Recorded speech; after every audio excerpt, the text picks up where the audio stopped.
ভারতীয় গণমাধ্যম দ্য ওয়াল মিথ্যা প্রচারের মাধ্যমে ডক্টর মোহাম্মদ ইউনুস এবং বাংলাদেশকে হেয় করার অপপ্রচেষ্টা চালাচ্ছে। তাদের প্রতিবেদনে দাবি করা হয়েছে যে ইউনুস 6 মাসে বাংলাদেশকে একটি জঙ্গি রাষ্ট্রে পরিণত করেছে, যেখানে ধর্মনিরপেক্ষতা গণতন্ত্র বিলুপ্তির পথে।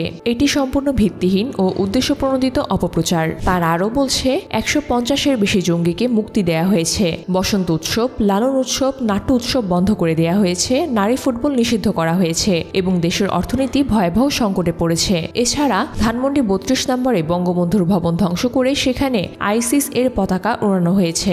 এ ধরনের কাল্পনিক ও বিভ্রান্তিকর তথ্য দিয়ে তারা বাংলাদেশের ভাবমূর্তি ক্ষুণ্ণ করার অপপ্রচেষ্টা করছে।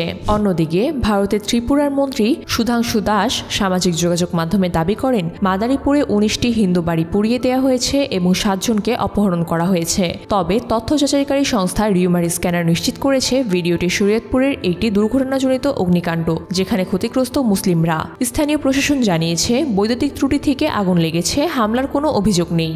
ভারতের গণমাধ্যম রিপাবলিক বাংলা একটি ভিডিও প্রচার করেছে যেখানে দাবি করা হচ্ছে যে বাংলাদেশ ভারত সীমান্তে উত্তেজনা বাড়ানোর মধ্যে বাংলাদেশি নাগরিকরা ভারতীয় কৃষিজমি নষ্ট করে ফেলছে। তবে রিউমার স্ক্যানার জানায় এটি মেহেরপুরের কৃষকদের নিজেদের ফুলকপি নষ্ট করার দৃশ্য।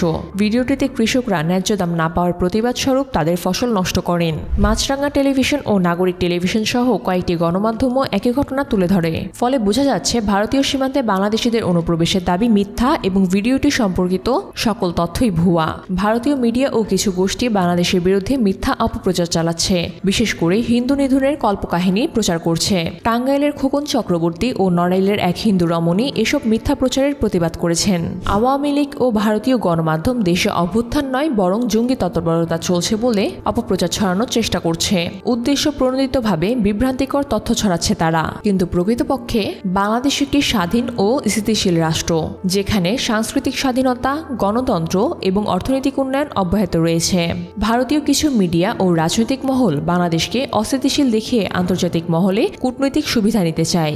বাংলাদেশের হিন্দুদের নিরাপত্তা ঠিক থাকলেও ভারতীয় মিডিয়ার উস্কানি দিয়ে সাম্প্রদায়িক সম্প্রীতি নষ্ট করতে চায়। মিথ্যা তথ্য ছড়িয়ে তারা বাংলাদেশের উন্নয়ন ও শান্তি বিনষ্টের ষড়যন্ত্র করছে।